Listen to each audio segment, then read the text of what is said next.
jërë ngeen jëf yéen ñi safoo site internet bi di Buzz Actu 221 nuyu nañ leen bu baax jaajëfal leen ci kóolu tege sopp bi ak topp bi nga xamante ne rek yi nag ñu koy topp bu leen fàttee abonné di bës cloche de notification yi ngir mën a am yeneen i info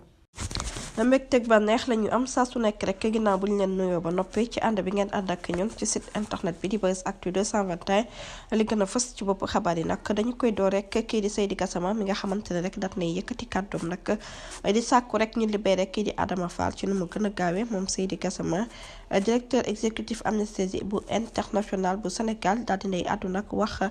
soutien bi nga xamante ne rek daal dina koy am nag ci responsable politique yi moom leaderu Alliance pour la République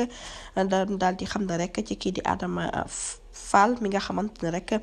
ab leader la ca boobule parti ñu placé ko nag garde à vue niki alxames démb ci ngoon foofu ca division des investigations criminelles di dikk ci cadre enquête bi nga xamante ne rek ñu ngi ko koy toppee ginnaaw bu ñu gisee ni rek dafa daal di fësal ay xibaar yoo xamante ne rek dara wóoru ca mu nekk arrestation boo xamante ne rek tey jii daal dinay may nag kii di Seydi Gassama mu daal di ci indi nag ay réaction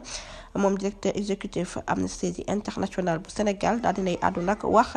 soutien bi nga xamante ne daal dina koy am jëmale ko ci responsable politique yi di sàkku nag ñu daal di koy libéré ci nu mu gën a gaawee kaddu yu nu mel nag mi ngi ko daal di publier rek ci réseaux sociaux yi moom Seydi Gassama daal dinay fàttali que ne nag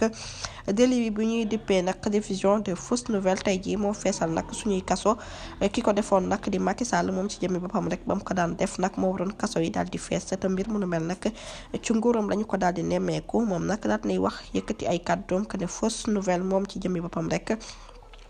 warul présenté benn yoon rek lii di risque de trouble à l'ordre public ndax moom ci jëmmi boppam rek waruñ koo jox boobu lee mbir rawatina topp yi nga xamante ne rek ñu ngi koy topp ma ngay sàkku ci nu mu gën a gaawee nag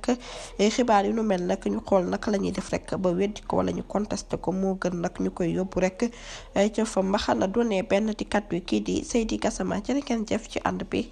bu leen fàttee abonné bés cloche de notification yi ngir dara bañ leen raw ci seeni xibaar